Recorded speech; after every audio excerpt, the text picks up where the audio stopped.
আমাৰ ভৰিত বহুত হাজাৰ নাৰ্ভ আছে আৰু সেই নাৰ্ভ গোটেই আমাৰ শৰীৰৰ পৰা ব্ৰেইনলৈকে কানেক্টেড কিছু নাৰ্ভ যদি ক'ৰবাত ব্লক হৈ আছে আমি গম নাপাওঁ আমি গম পাওঁ যেতিয়া আমাৰ প্ৰবলেমছবিলাক আৰম্ভ হয় যেতিয়া আমাৰ ক'ৰবাত ভৰিত বিষ সাইটিকা পেইন কঁকালৰ বিষ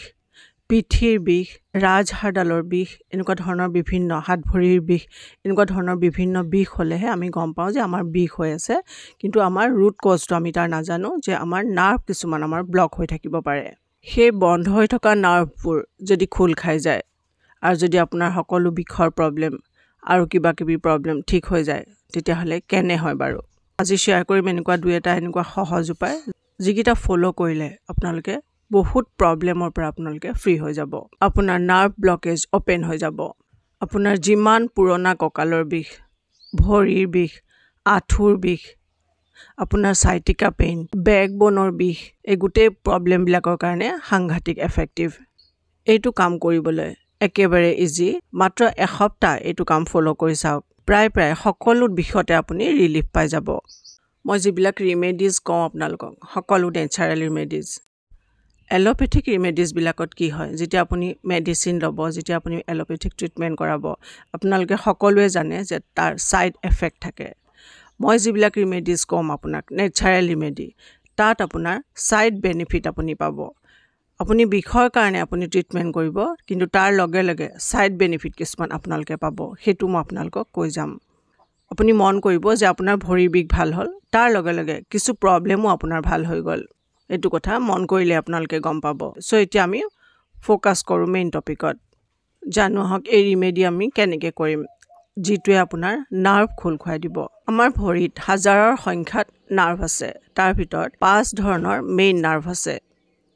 1 number medial plantar nerve 2 number lateral plantar nerve 3 number deep peroneal nerve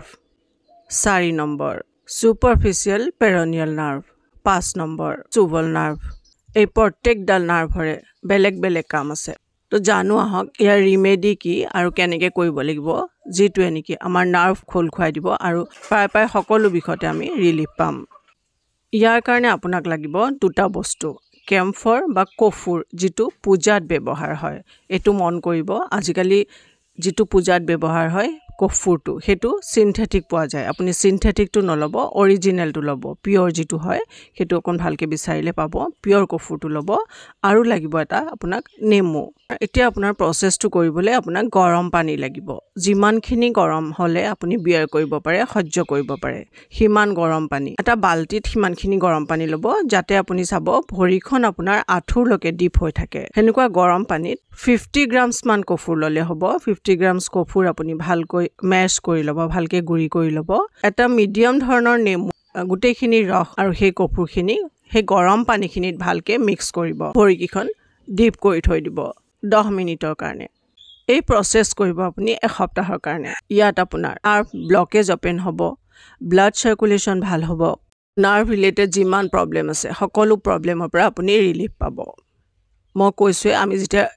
natural remedy কৰো আমাৰ কিছুমান সাইড প্ৰফিটো আমি কিছুমান পাওঁ যেনে ধৰি লওক আপোনাৰ ভৰি ফাটিছে ফাটাৰ এটা ডাঙৰ প্ৰবলেম ভৰিৰ সেই ডেড সেলবোৰ মৰা সালবোৰ আপোনাৰ গুছি যাব যেতিয়া আপুনি 7 দিন কৰিব ভৰিৰ ফটাৰ প্ৰবলেমটো আপোনাৰ ঠিক হৈ যাব এইখিনিতে আপোনালোকক কওঁ মই ডাঙৰ প্ৰবলেমৰ ইজি সলিউশন মোৰ চেনেলত আপোনালোকে পাব কাৰণে কওঁ চেনেলটো সাবস্ক্ৰাইব কৰি ল'ব মই ভাবো আপোনালোকৰ বহুত উপকাৰত আহিব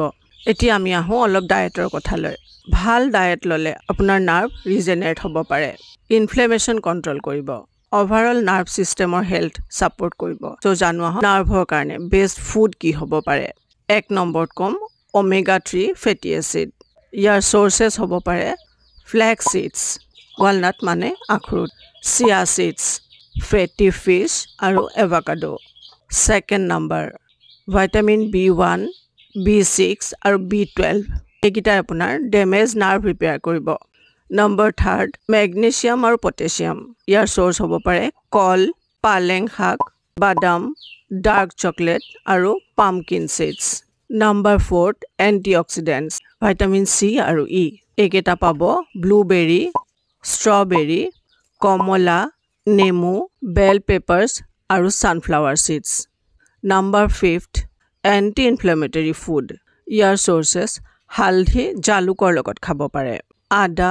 গ্ৰীণ টি আৰু এক্সট্ৰা ভাৰ্জিন অলিভ অইল। ইয়াৰ ভিতৰত যিকোনো দুটা বা তিনটা ফুড আপুনি ল'ব পাৰে আপোনাৰ নাৰ্ভ ৰিলেটেড প্ৰব্লেমৰ কাৰণে। সো এইখিনি আছিল আমাৰ